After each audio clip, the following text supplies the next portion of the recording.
السلام علیکم ورحمۃ اللہ وبرکاتہ۔ الحمد للہ رب العالمین والعاقبۃ للمتقین ولا عدوان الا علی الظالمین، واشهد ان لا الہ الا اللہ وحدہ لا شریک لہ، واشهد ان محمدا عبدہ ورسولہ، بلغ الرسالہ وادى الامانہ ونصح الامہ وترکها علی البیضاء لیلها کنہارها لا یزیغ عنها الا ہالک، صلوات اللہ وسلامہ علیہ وعلی آلہ وعلی اصحابہ ومن اهتدى بهديه واستنى بسنته الى يوم الدين وبعد۔ آج جس موضوع ہماری گفتگو ہوگی وہ ہے اللہ کے رسول صلی اللہ علیہ وسلم کی گفتگو کا انداز۔ آپ کا گفتگو کرنے کا طریقہ کیا تھا، کس طریقے سے آپ لوگوں کو نصیحت کرتے تھے، بات چیت کرتے تھے، خطبہ دیتے تھے، وعظ و نصیحت کرتے تھے، اس میں آپ کا انداز کیا ہوتا تھا، یہ چیزیں آج آپ کے سامنے انشاءاللہ ہم پڑھیں گے۔ اللہ رب العالمین نے آپ کو ہر خوبی عطا کر رکھی تھی، بلند اخلاق پر آپ فائز تھے۔ خود اللہ رب العالمین نے قرآن کریم میں اس بات کی گواہی دی ہے وَإِنَّكَ لَعَلَىٰ خُلُقٍ عَظِيمٍ، آپ بلند اخلاق پر فائز ہیں، ہر معاملے میں، ہر میدان میں آپ بلند اخلاق پر فائز تھے، چاہے وہ تجارت کا میدان ہو، چاہے وہ جہاد کا میدان ہو، یا اس طریقے سے تربیت کا میدان ہو، یا آپ کے اور جو میدان ہیں انسان کی زندگی میں پیش آتے ہیں، سب میں اللہ رب العالمین نے آپ کو عظیم خوبیوں سے اور بلند اخلاق پر نواز رکھا تھا۔ شوہر کی حیثیت سے، تاجر کی حیثیت سے، قائد کی حیثیت سے، ہر حیثیت میں، ہر میدان میں آپ ہمارے لیے، سب کے لیے، پوری انسانیت کے لیے قدوہ و اسوہ اور نمونہ کی حیثیت رکھتے ہیں۔ اسی لیے آپ کی گفتگو کرنے کے انداز کو بھی صحابہ کرام نے محفوظ کیا اور بیان کیا کہ آپ کے گفتگو کرنے کا انداز کیسا ہوتا تھا۔ عائشہ رضی اللہ تعالیٰ عنہ کی 3 حدیثیں مصنف رحمۃ اللہ علیہ نے یہاں پر بیان کی ہیں۔ آئیے ان حدیثوں کو آپ کے سامنے ہم پہلے پیش کرتے ہیں۔ وعن عائشہ رضی اللہ تعالیٰ عنہ قالت کان کلام رسول اللہ صلی اللہ علیہ وسلم فصلا یفہمہ کل من یسمعہ، یہ ترمذی، مسند احمد اور ابو داؤد کی روایت ہے، اور امام البانی رحمۃ اللہ علیہ نے اس کو صحیح ابو داؤد کے اندر بیان کیا ہے۔ عائشہ رضی اللہ عنہ فرماتی ہیں کہ کان کلام رسول اللہ صلی اللہ علیہ وسلم فصلا، آپ صلی اللہ علیہ وسلم کی گفتگو بہت واضح ہوتی تھی، یفہمہ کل من یسمعہ، جو بھی سنتا تھا اسے سمجھ جاتا تھا۔ یہاں فصل کا 2 معنی بیان کیا گیا ہے، یا 2 معنی ہو سکتا ہے۔ ایک معنی تو یہ ہے جو میں نے ترجمے میں کیا کہ آپ کی گفتگو بڑی واضح رہتی تھی، اور آپ کے جملے اور آپ کے کلمات اور آپ کے الفاظ ایک دم واضح رہتے تھے۔ ایسا نہیں ہوتا تھا کہ کلمے میں سے کچھ حرف آپ کھا جاتے تھے، جیسے کچھ لوگوں کی گفتگو کا انداز ہوتا ہے کہ جب وہ کوئی لفظ بولتے ہیں تو لفظ واضح نہیں ہوتا، 1-2 حرف چھوٹ جاتا ہے۔ ایسا نہیں تھا، بلکہ واضح طور پر آپ گفتگو کرتے تھے اور جو بھی سنتا تھا اسے سمجھ جاتا تھا۔ دوسرا معنی یہ بیان کیا گیا، یہ ہو سکتا ہے کہ حق اور باطل کے درمیان آپ کی جو گفتگو ہوتی تھی فیصل کی حیثیت رکھتی تھی، یعنی حق کو واضح طور پر آپ لوگوں کے سامنے پیش کرتے تھے، اس میں کوئی لاگ لپیٹ نہیں ہوتا تھا، ایک دم واضح۔ اللہ رب العالمین نے آپ کو واضح شریعت دے کر کے بھیجی، جیسا کہ اللہ کے رسول صلی اللہ علیہ وسلم کے بارے میں فرمایا کہ آپ نے خود فرمایا کہ اللہ رب العالمین نے مجھے واضح دین یا واضح شریعت دے کر کے بھیجی ہے، نقی یا صاف، ایک دم واضح، جس کی رات بھی دن کے مانند روشن ہے، اس سے وہی ہلاک ہوگا جس کے لیے ہلاکت مقدر ہے۔ تو آپ کی جو گفتگو ہوتی تھی وہ حق اور باطل کے درمیان تمیز کرتی تھی۔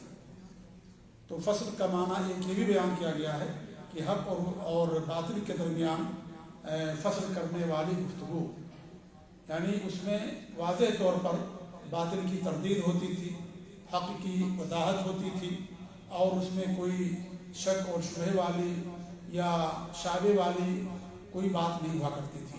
تو اللہ رب العالمین نے آپ کو گفتگو کرنے کا بھی انداز جو دے رکھا تھا بڑا پیارا اور نرالا تھا، اور اثر انداز تھا کہ لوگ جو آپ کی بات سنتے تھے ان کے اوپر آپ کی بات کا اثر ہوتا تھا۔ دوسری روایت پیش کی یہاں پر حضرت عائشہ ہی سے، کیونکہ عائشہ رضی اللہ تعالیٰ عنہ آپ کی اہلیہ زوج مطہرہ ہیں، اور حضرت خدیجہ رضی اللہ تعالیٰ عنہ کے بعد سب سے زیادہ آپ کو اللہ کے رسول صلی اللہ علیہ وسلم کے ساتھ زندگی گزارنے کا موقع ملا حضرت عائشہ رضی اللہ تعالیٰ عنہ کو.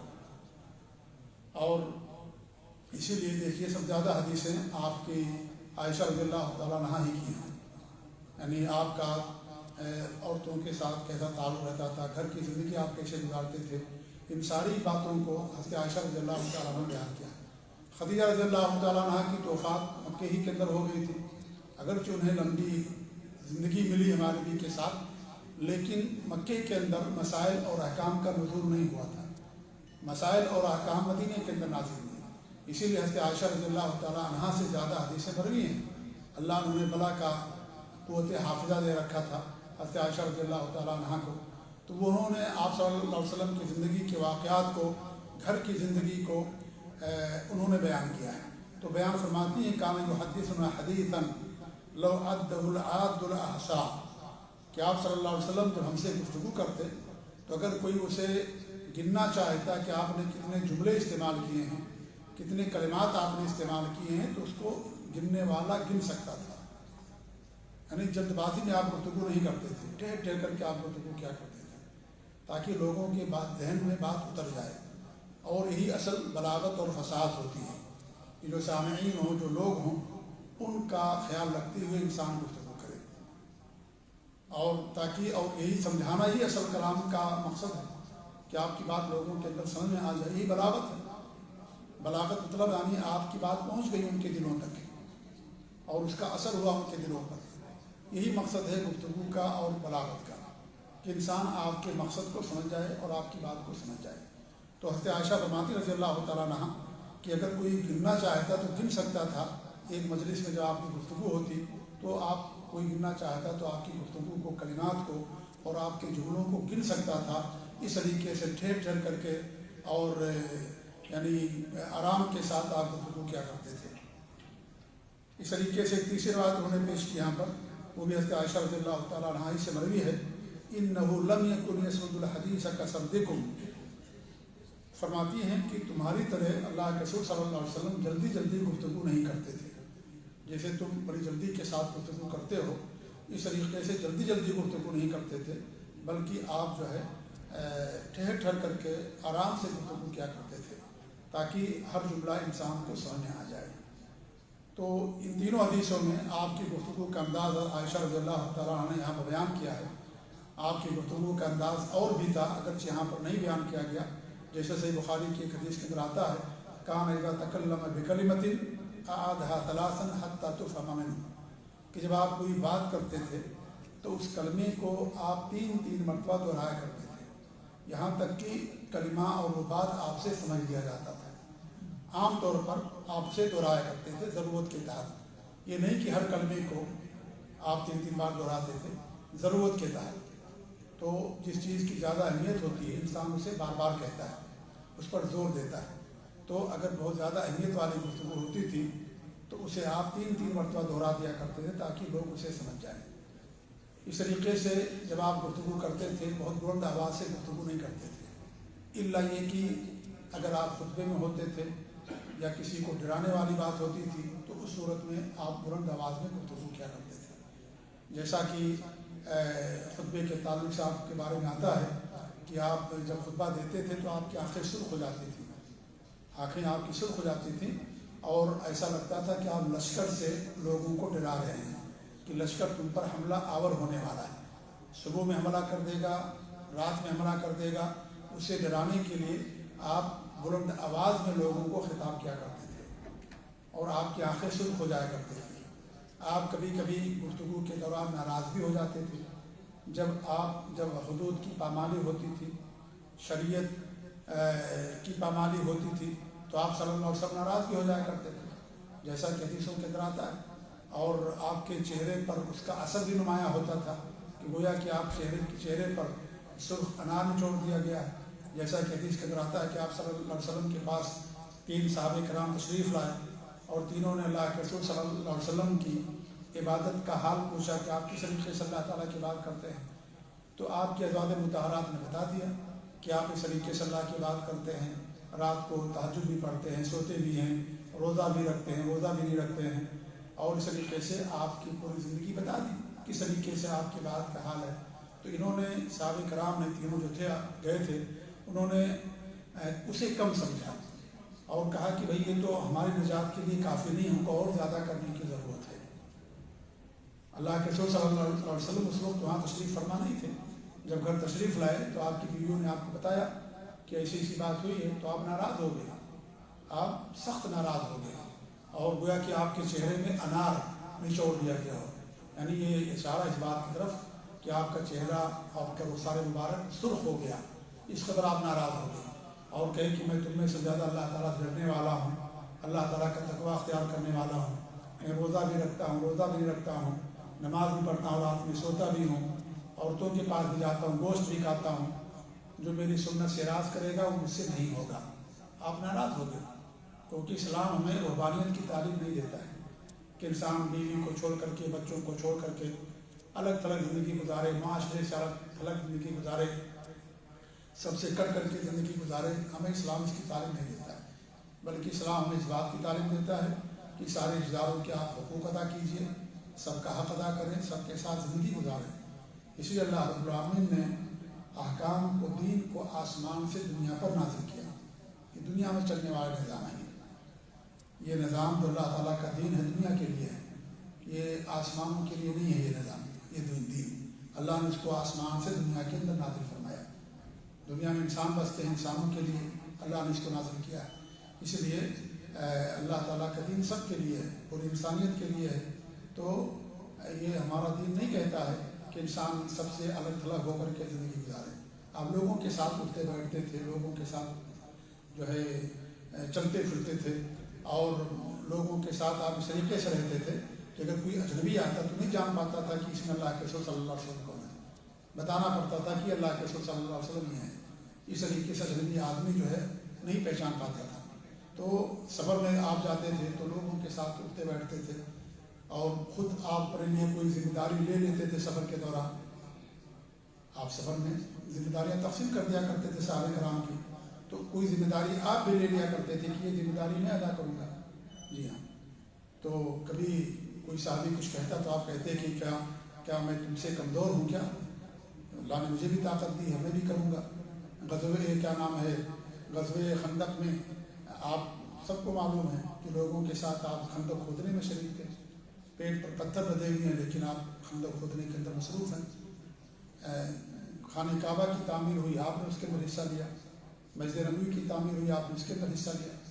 تو یہ جو خیر کے کام ہیں، مساجد کی تعمیر، مدرسے کی تعمیر، خیر کے کام، اس میں حصہ لینا یہ خیر کی بات ہے، یہ کسی کی شان کے خلاف نہیں۔ کتنا ہی بڑا عالم دین کیوں نہ ہو، یہ نہیں کسی عالم کو، کسی بڑے شخص کو نہیں سمجھنا چاہیے کہ ہمارے لیے اس کے اندر ہماری شان کے خلاف نہیں۔ اللہ کے رسول صلی اللہ علیہ وسلم برکت کون ہو سکتا ہے؟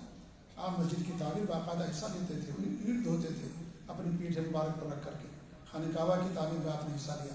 تو الغرض کہنے کا مقصد یہ کہ آپ صلی اللہ علیہ وسلم لوگوں کے ساتھ اٹھتے بیٹھتے تھے، آپ نے ایک نمونہ لوگوں کے سامنے پیش کیا ہے۔ اگر الگ تھلگ رہتے تو آپ لوگوں کے لیے نمونہ نہیں ہو سکتے تھے۔ اس لیے آپ کی زندگی کا ہر میدان، چاہے وہ گفتگو کا ہو، چاہے وہ سفر کرنے کا ہو، عورتوں کے ساتھ رہنے کا ہو، جہاد کا میدان ہو، تربیت کا میدان ہو، جو بھی ہو، سب میں آپ مائل اسوہ اور نمونہ کی حیثیت رکھتے ہیں۔ وَلَكُمْ فِي رَسُولِ اللَّهِ أُسْوَةٌ حَسَنَةٌ، تمہارے لیے اللہ کے رسول صلی اللہ علیہ وسلم کی زندگی میں بہترین نمونہ ہے۔ تو ضرورت کے تحت انسان گفتگو کرتا ہے، اگر جہاں بلند آواز سے گفتگو کرنے کی ضرورت ہے وہاں انسان بلند آواز سے گفتگو کرتا ہے۔ آپ صلی اللہ علیہ وسلم نے اذان کے لیے بلال رضی اللہ تعالیٰ عنہ سے کہا کہ ان سے اذان دلواؤ، کیونکہ ان کی آواز اونچی تھی، بلند تھی۔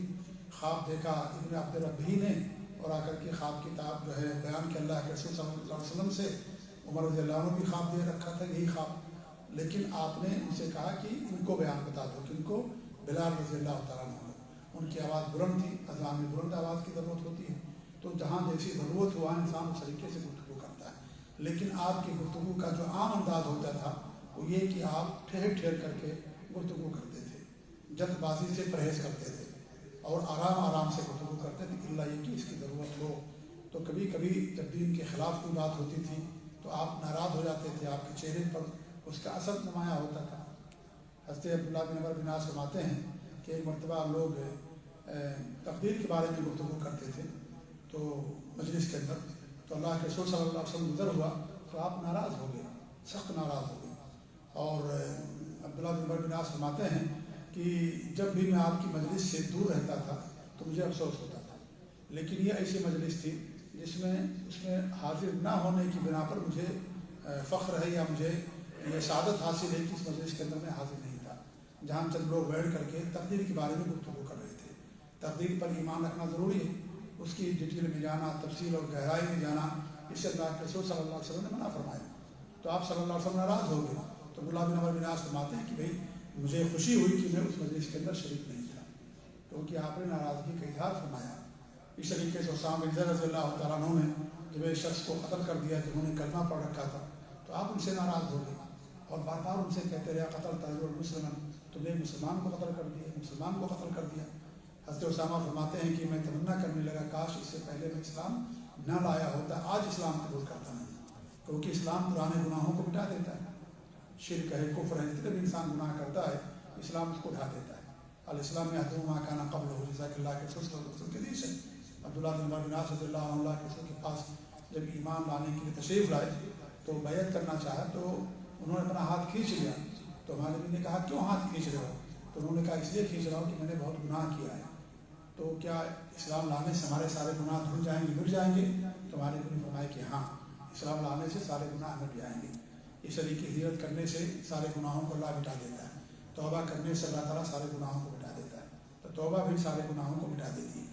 تو آپ صلی اللہ علیہ وسلم جو ہے کبھی کبھی کوئی گفتگو کرتا تھا جو دین کے خلاف کوئی بات ہوتی تھی تو آپ صلی اللہ علیہ وسلم ناراض ہو جاتے تھے. تو اللہ رب العالمین نے آپ کو گفتگو کرنے کا بڑا نرالا اور بہترین انداز دے رکھا تھا، اور جوامع الکلم سے اللہ رب العالمین نے آپ کو عطا کر رکھا تھا. جوامع الکلم کا مطلب یہ ہے کہ گفتگو مختصر ہو، الفاظ کم ہوں، اس کے اندر معانی بہت زیادہ، اس کو جوامع الکلم کہا جاتا ہے. اللہ کے رسول صلی اللہ علیہ وسلم کے حدیث ہے کہ اللہ رب العالمین نے مجھے 6 چیزیں ایسی عطا فرمائی جو مجھ سے پہلے نبیوں کو نہیں عطا کی تھی. اور یہ 6 ہی چیزیں ہی نہیں ہیں، ہمارے نبی کو اللہ رب العالمین نے بہت ساری چیزیں عطا کر رکھی تھیں جو پہلے نبیوں کو نہیں دی گئی تھی. اس حدیث میں آپ نے 6 چیزوں کو بیان کیا ہے. کبھی انسان طالب علم یا کوئی نیا شخص دیکھتا ہے کہ بھائی یہاں پر اللہ کے فرماتے ہیں مجھے 6 چیزیں دی گئی جو مجھ سے پہلے کسی نبی کو نہیں دی گئی، اور دوسری حدیث پڑھتا ہے وہاں کچھ اور چیزوں کا ذکر ہوتا ہے تو سمجھتا ہے کہ سب آپس میں اختلاف جو ہے تصادم ہے، ٹکراؤ ہے، اور دونوں حدیثیں ایک دوسرے کے خلاف. ایسا نہیں ہوتا ہے. جی ہاں، ایسی بات نہیں ہوتی ہے. آپ نے مجلس کے اندر ایک جو ہے چند چیزیں بیان کی، دوسری مجلس کے اندر کچھ اور چیزیں آپ نے بیان کی. اس لیے اسلام جو ہے کسی ایک حدیث کا نام نہیں ہے، نہ قرآن کی 1-2 آیت سورت کا نام ہے، بلکہ اسلام پورے قرآن اور پورے حدیثوں کے مجموعے کا نام ہے. پوری حدیثوں کو اکٹھا کرنے کے بعد مسئلہ سمجھ میں آتا ہے، تب حکم سمجھ میں آتا ہے کہ اس میں اسلام کا حکم کیا ہے. ایک حدیث انسان لے کر کے اڑ جائے، دوسری حدیثوں کو چھوڑ دے تو انسان گمراہ ہو جائے گا. خوارج نے ایسے کیا تھا، قرآن کی ایک آیت لے لی، باقی ساری آیتوں کو چھوڑ دیا. ایسی جو بھی اہل کتاب ہیں، روافض ہیں، صوفیاء ہیں، جو بھی صحیح راستے سے بھٹکے ہوئے ہیں، شرک کرنے والے، منہج سے ہٹے ہوئے، ان سب کا حال یہی ہے.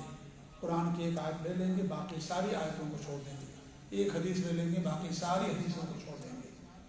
یہ صحیح منہج والوں کا کام نہیں ہے. جو سلف صالحین کے منہج اور عقیدے پر ان کا کام یہ ہوتا ہے کہ وہ ان کی روش یہ ہوتی ہے کہ ساری حدیثوں کو اکٹھا کرتے ہیں اور قرآن کی ساری آیتوں کو اکٹھا کرتے ہیں. اس کے بعد کوئی مسئلہ سامنے آتا ہے اور وہی حق ہوتا ہے. یعنی کہ ایک بات انسان لے لے، باقی باتوں کو چھوڑ دے. یہ انداز جو ہے ان لوگوں کا ہے جو صحیح راستے سے بھٹکے ہوئے ہیں. جی ہاں. تو آپ صلی اللہ علیہ وسلم کہ مجھے 6 چیزیں ایسی عطا کی گئی جو مجھ سے پہلے اور نبیوں کو نہیں دی گئی. اسی میں آپ نے فرمائی کہ تو جوامع الکلم، مجھے جوامع الکلم دیا گیا ہے. جامع کلمات، مختصر الفاظ اور معانی کا سمندر. یعنی آپ کا الفاظ بڑے مختصر ہوتے تھے، اس کے اندر معانی بہت ہوتے تھے. آپ نے حدیث کے اندر فرمایا دین نصیحہ، دین خیرخواہی کا نام ہے. اسے بھی لوگوں نے اس کے اندر شمار کیا ہے. من حسن اسلام المرء ترکہ ما لا یعنی، یعنی ایک آدمی کے اسلام کی خوبیوں میں سے یہ ہے کہ جو چیزیں اس سے متعلق نہ اس کو چھوڑ دے. اس میں انسان اپنا سر نہ کھپائے، اپنا وقت انسان اس کے اندر نہ گزارے، اس کے بارے میں انسان گفتگو نہ کرے. بھائی جس چیز سے آپ کے بارے میں سوال نہیں کیا جائے گا اس کے بارے میں آپ کو اپنا ٹائم دینے کی کیا ضرورت ہے، اپنا ٹائم پاس کرنے کی کیا ضرورت ہے، اس کے بارے میں گفتگو کرنے کی کیا ضرورت ہے۔ آج ہماری مجلسوں کا یہی حال ہے کہ ہم ان چیزوں کے بارے میں گفتگو کریں گے جو ہم سے متعلق نہیں ہیں، حکومتوں کے بارے میں، بادشاہوں کے بارے میں اور لوگوں کے بارے میں جن سے ہمارا کوئی تعلق نہیں ہے۔ ہم اپنی اصلاح کی فکر نہیں کرتے، دوسروں کی اصلاح کی فکر ہمیں بہت زیادہ رہتی ہے۔ انسان اپنی فکر نہیں کرتا اصلاح کی، اپنی خامیوں کو نہیں دیکھتا، انسان دوسروں کی خامیوں کو دیکھتا ہے۔ یہ آج ہماری صورتحال ہے۔ یہ ساری چیزیں اس حدیث کے خلاف ہیں۔ آپ سے نہیں پوچھا جائے گا کسی اور کے بارے میں، آپ کی ذمہ داری آپ کی ہے، آپ کے گھر والوں کی، آپ کے ماتحت لوگوں کی ہے۔ تو من حسن اسلام المرء ترکہ ما لا یعنی، جو چیزیں اس سے متعلق نہیں اس کے بارے میں آپ سے نہیں پوچھا جائے گا، آپ سے گفتگو نہیں کی جائے گی ان چیزوں، اس کے ذمہ دار ان سے پوچھا جائے گا۔ جی ہاں، تو یہ بھی آپ کے مختصر کلمات لیکن معانی کا سمندر۔ المؤمن مرآۃ المؤمن، بہت ساری حدیثیں ہیں، بہت ساری حدیثیں ہیں اس کے تعلق سے۔ تو اللہ رب العالمین نے آپ کو جوامع الکلم عطا کر رکھا تھا، اور جس کے تحت آپ لوگوں سے گفتگو کرتے تھے ٹھہر ٹھہر کر کے، آسانی کے ساتھ، کیونکہ گفتگو کا مقصد ہی ہوتا ہے کہ لوگ آپ کی بات کو سمجھ جائیں اور لوگوں پر اس کا اثر ہو۔ اس کے بعد ایک دوسرا باب ہے جو اس کتاب کا آخری باب ہوگا۔ گفتگو ختم کرنے سے پہلے یہ میں بتا دوں کہ یہ جو آخری گفتگو ہماری سب ہو رہی ہے یہ کلام اور بات چیت سے متعلق ہے۔ حالانکہ ہماری جو کتاب ہے اصول ایمان ہے، ایمان سے متعلق ہے۔ بظاہر ہمارے ذہنوں کے اندر یہ سوال، یہ اشکال پیدا ہو سکتا ہے کہ گفتگو کا ایمان سے کیا تعلق ہے۔ تو اس کا جواب یہ ہے، اس سے پہلے بھی حوالے میں نے دیا ہے کہ گفتگو اور قول اور کلام یہ بھی ایمان میں سے ہوتا ہے۔ اگر انسان کا ایمان صحیح ہوگا وہی اچھی گفتگو کرے گا۔ اللہ کے رسول صلی اللہ علیہ وسلم کی بڑی مشہور حدیث ہے کہ الایمان بضع و سبعون شعبہ، ایمان کی 70 سے زیادہ شاخیں ہیں۔ اعلیٰ قول لا الہ الا اللہ، سب سے اونچی اور بلند شاخ کیا ہے؟ لا الہ الا اللہ کہنا ہے۔ آپ نے قول کو ایمان میں شمار کیا ہے۔ وہ ادنا ہے اماطۃ الاذی عن الطریق، اور سب سے جو نچلی اور کمتر شاخ ہے وہ تکلیف دہ چیزوں کو راستے سے ہٹا دینا ہے۔ والحیاء شعبۃ من الایمان، اور حیا یہ بھی ایمان کی شاخوں میں سے ایک شاخ ہے۔ آپ دیکھیں یہاں پر قول بھی ہے، عمل بھی ہے، اور دل کا عمل بھی ہے۔ تو ایمان 3 چیزوں کے مجموعے کا نام ہوتا ہے: زبان سے اقرار کرنا، عمل کرنا اور دل سے تصدیق کرنا۔ حیا کا تعلق انسان کے دل سے ہوتا ہے۔ جو حیا انسان کے اندر ہوتی ہے اس کا تعلق انسان کے نفس اور دل سے ہوتا ہے، اور راستے سے تکلیف دہ چیزوں کو ہٹا دینا اس کا تعلق عمل سے ہے، اور لا الہ الا اللہ کا اقرار کرنا اس کا تعلق زبان سے، قول سے ہے۔ تو تینوں کے مجموعے کا نام ایمان ہوتا ہے: تصدیق اور زبان سے اقرار کرنا اور عمل کرنا۔ اور ایمان گھٹتا اور بڑھتا بھی ہے، جیسا کہ قرآن کریم میں اللہ تعالیٰ نے خود فرمایا، اور اللہ کے رسول صلی اللہ علیہ وسلم کی حدیثیں بھی ہیں بہت ساری۔ تو بہرحال اسی لیے مصنف رحمۃ اللہ علیہ نے آخر میں قول سے متعلق یہ ساری باتیں آپ کے سامنے رکھی ہیں، کیونکہ ان چیزوں کا تعلق بھی انسان کے ایمان سے ہے۔ اگر انسان کا ایمان قوی ہوگا اسی طریقے سے اس کی گفتگو بھی قوی ہوگی اور کتاب و سنت کے موافق ہوگی۔ اگر انسان کے اندر ایمان کی کمی ہے تو اس کی گفتگو کے اندر حق نہیں ہوگا، باطل ہوگا، وہ حق سے زیادہ باطل کی نشر و اشاعت کرے گا۔ تو ایمان میں یہ چیز بھی شامل ہے۔ اسی لیے مصنف رحمۃ اللہ علیہ نے یہاں پر باب قائم کیا، اور آگے کا بھی جو باب آ رہا ہے وہ بھی کلام ہی سے متعلق آ رہا ہے۔ اس کے بعد بہت ساری حدیثیں ہیں، انشاءاللہ آنے والے دنوں میں اس کو آپ کی ہم شرح کرنے کی کوشش کریں گے۔ اللہ تعالیٰ سے دعا ہے کہ اللہ رب العالمین ہمیں حق پر قائم رکھے، نبی کی سنتوں پر قائم رکھے، اور آپ کی سنتوں کو پانے کی توفیق دے، اور اللہ رب العالمین ہمیں اپنے دین کا علم حاصل کرنے اور اس کے نشر و اشاعت کی توفیق دے، آمین۔ وصلی اللہ علی نبینا محمد وعلی آلہ وصحبہ اجمعین، جزاکم اللہ خیر۔ السلام علیکم ورحمۃ اللہ وبرکاتہ۔ کوئی سوال ہو کسی بھائی کی بات تو کر سکتے ہیں سوال؟ جی۔